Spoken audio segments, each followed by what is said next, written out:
Everyone, today I am going to start chapter number 5, that is trees are the kindest things I know. Why they are kindest? Because trees provide us with many benefits necessary for survival, including clean air, shade and food. But they don't ask for anything in return. What is the meaning of kindest? Kindest means दयालु। तो जितनी भी चीज़ें मैं जानती हूँ उसमें से सबसे ज़्यादा दयालु चीज़ क्या है? ट्रीज़, क्योंकि वो हमें बहुत सारी चीज़ें देता है पर रिटर्न में हमसे कुछ भी नहीं मांगता है। ठीक है। There are 3 points in the yellow box. They are first, when you get tired of walking on a hot day, you sometimes stop under the shade of a tree. Don't you feel grateful for the trees for protecting you from heat?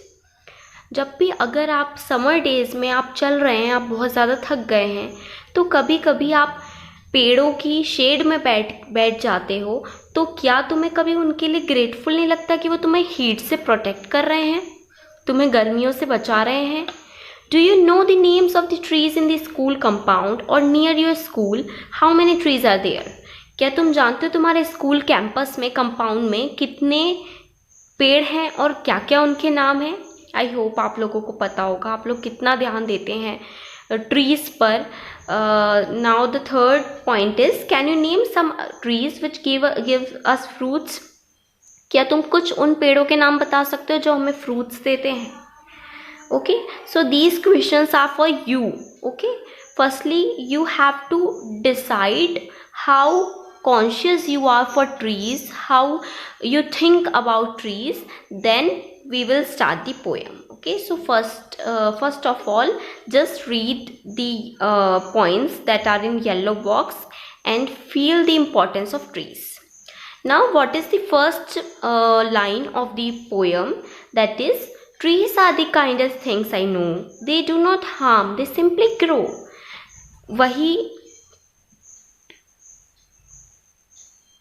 वही line है ये जो हमारी heading थी, हमारी title है my poem का, कि ट्रीज जितनी भी चीज़ें हैं उनमें सबसे ज़्यादा दयालु है, क्योंकि वह सिर्फ सिंपली ग्रो मीन्स उगता है। ठीक है, सिंपली ग्रो करता है। दे डू नॉट हार्म, लेकिन किसी को नुकसान नहीं पहुंचाता। हम लोग हैं, हम लोग भी लिविंग बीइंग हैं, एनिमल्स भी लिविंग बीइंग्स हैं और ट्रीज भी लिविंग बीइंग्स हैं। हम लोग कभी कभी हमारे फ़ायदे के लिए किसी को नुकसान पहुंचा देते हैं हमारे, बिकॉज हम लिविंग बीइंग्स हम ऐसे हैं कि हमारे पास सब तरीके की ताकत है, हमारे पास सोचने की ताकत है, हमारे पास मूवमेंट की ताकत है। कभी कभी एनिमल्स को आप पत्थर मार दो तो वो जो है आपको सामने से आपको हार्म पहुंचा सकते हैं, नुकसान पहुंचा सकते हैं। पर ट्रीज़ को अगर आप पत्थर भी मारोगे तो वो कभी भी आपको सामने से हार्म नहीं पहुंचाएंगे। तो ट्रीज़ जो हैं are the kindest things I know, they do not harm, किसी को नुकसान नहीं पहुंचाते हैं। Now the next line is, and spread a shade for sleepy cows.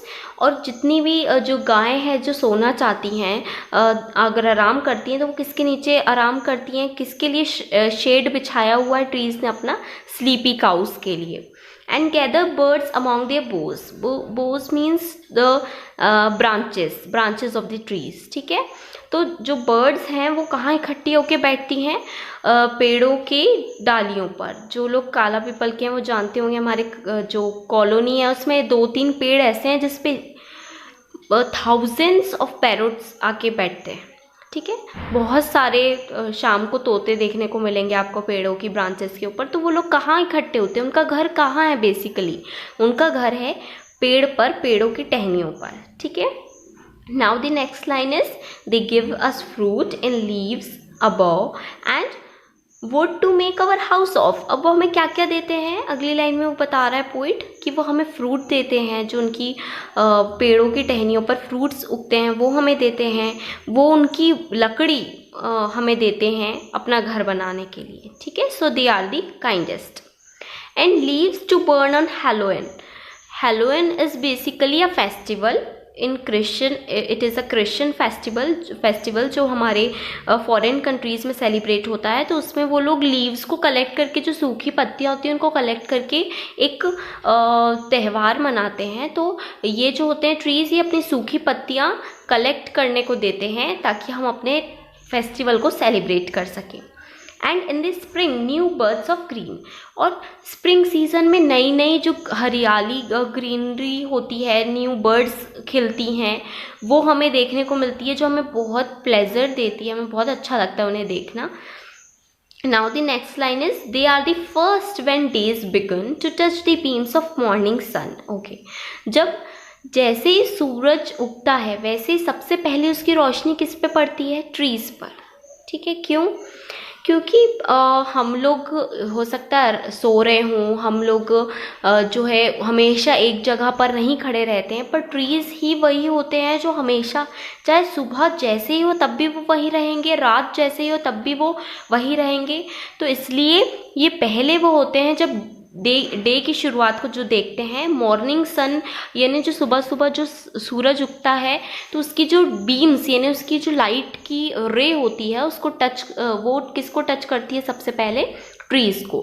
They are the last to hold the light when evening changes to night. जैसे ही शाम से रात होती है, जैसे ही एक ही पल में शाम से रात में कन्वर्ट हो जाती है, तो उस टाइम भी लास्ट तक लाइट किसके पास होल्ड रहती है? ट्रीज के पास होल्ड रहती है। ठीक है। And when a moon floats on the sky, they hum a drowsy lullaby. तो जब स्काई में यानी जब आसमान में चांद जो है वो फ्लोट कर रहा होता है, फ्लोट यानी तैरना होता है वैसे तो, ठीक है, तो वो जब घूम रहा होता है जब आसमान के अंदर, तब बेसिकली वो कौन सा टाइम है? नाइट का टाइम है, तो हम उस टाइम हमारा सोने का टाइम होता है। तो ये क्या लाइन में कह रहे हैं? दे हम अ ड्राउसी लुलैबी।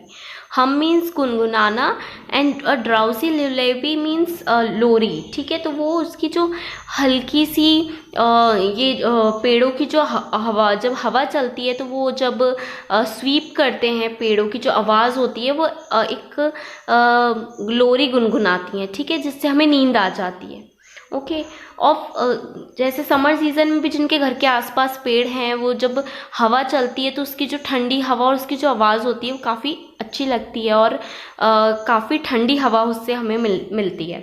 Now the next line is, of sleepy children long ago trees are the kindest things I know. Okay, तो ये जो है ये सोते हुए चिल्ड्रन के लिए काफ़ी लंबे टाइम तक जो है लोरी सुनाती हैं, गुनगुनाती है ट्रीज़, और इसलिए इन सारी जो वजहें हमने अभी पोएम में पढ़ी, इन सारी वजहों की वजह से हम कह सकते हैं trees are the kindest things I know. At last मैं बस यही कहूँगी that tree exhale for us so that we can inhale them to stay alive. Can we ever forget that? Let us love trees with every breath we take. Okay, मतलब इस line का मतलब भी मैं समझा देती हूँ कि ट्रीज़ जो हैं वो जब ऑक्सीजन छोड़ते हैं, एक्सेल करते हैं, तो वो किसके लिए करते हैं? ताकि वो हम इनहेल कर सके और हम जिंदा रह सके। तो इसे हमें कभी भूलना नहीं चाहिए, और हमें अपनी हर सांस के साथ ट्रीज़ को लव करना चाहिए, उनको थैंकफुल होना चाहिए उनके लिए कि वो हमारे लिए इतना कुछ कर रहे हैं।